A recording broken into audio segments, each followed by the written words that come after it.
Welcome to this video where we troubleshoot and repair a Sega Gremlin Carnival game board, specifically the extended ROM logic board. So this is the actual game PCB, and you can see it has no ROMs on it. That's the way I got it, I think. I found it in my pile of stuff in the basement from boards that I had bought in the past.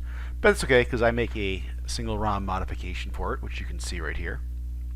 Anyway, this board, when I plugged my fluke in, I got video on the screen, but it's just junk. And I checked the voltage, obviously, and I checked the clock, and those were fine.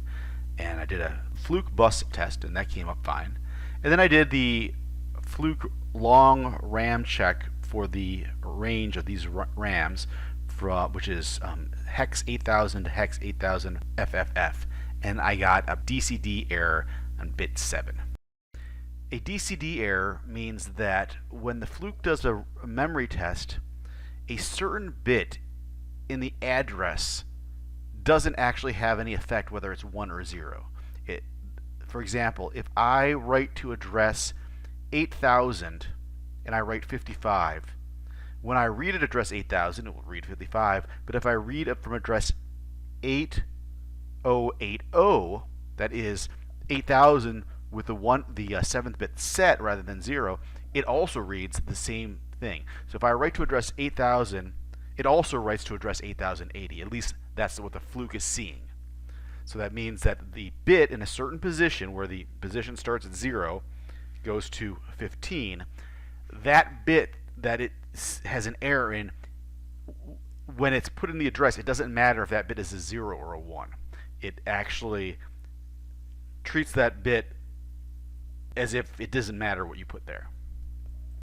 And that's obviously an error. Usually that means a bit in the address bus is stuck, or something that acts upon the address bus is broken.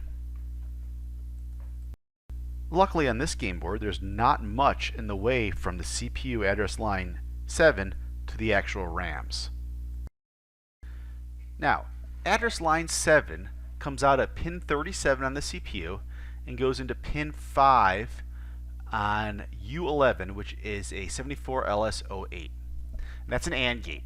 Now, all the address lines go into 74LS08s, and the other line is actually just pulled to high. They're all shared between all the other AND gates. So now this board was it had a lot of scratches on the top and the bottom and cuts, so I actually did something I normally don't do. That is, I checked the continuity from all where a pin comes out to where it goes in. So I checked the continuity from pin 37 to pin 5, it was fine. I also checked the continuity from pin 4 on U11 to another one of the pins that should be tied to it, like for example pin 1, and that was fine. Alright, then I actually tested the chip with my chip tester, my inline chip tester, and it was fine. So then I followed pin 6, which is the output for address line A7, and that goes to an 74LS151 over here at U60, and that's it. That's all it goes to. So what I did is I checked the output of pin 6 on the U11 to where it goes, which is pin 3 on the U60, and that was fine. Then I checked the continuity from pin 5 on the U60 to pin 7 on the RAMs, and that was also fine. So then I tested U60, which is a 74LS151, in my inline chip tester, and it tested bad. And that surprised me because it was a socketed chip and it looked brand new, but it was bad. Often when I do repairs, I actually look at anything that someone else socketed or something that does look new, because often people mess up. In this case, the socket was fine and all that. The chip was just bad. So who knows? But often I find when people replace a chip, sometimes they get the right chip, but they put it in the socket and they like screw up the soldering or desoldering and damage the traces, and that actually is the problem. So often people find the right problem, but then mess up when actually physically fixing the circuit.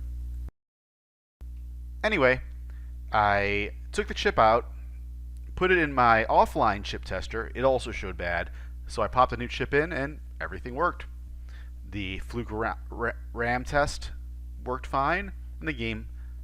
When I took the fluke out, put the actual CPU with the ROM extension board in there, everything worked fine. So the game works now.